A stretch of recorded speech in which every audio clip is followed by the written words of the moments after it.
Hey there, it's Austin Meyer, the author of X-Plane. And today I'm going to show you how to download the sim so you can fly it yourself.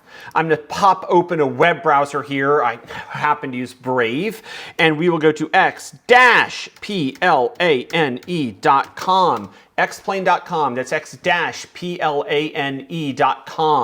Hit the free demo button. I'm going to grab it. I happen to be on a Macintosh right now. Oh, good. It's going to go to my downloads folder. That's exactly what I wanted. Hit the save button. And now we're going to see if I can go look at where it downloaded to. Oh, yay. What do you know? It's already extracted to the installer. Double click on the installer. Yes, Apple. I want to open the thing I just downloaded. Install a free demo of X-Plane. Well, that might be what you want to do. Agree to the terms of the EULA. Send diagnostic data. Yes, I don't collect a bunch of information. I couldn't care less about any of that. I just want to know if X-Plane crashed so I can fix it. So go ahead and leave that box checked. Hit continue. X-Plane 12 inside of users Austin. Yep. Let's go in and hit the continue button. And now the download's going to come down. When it's done, you're going to have X-Plane on your computer.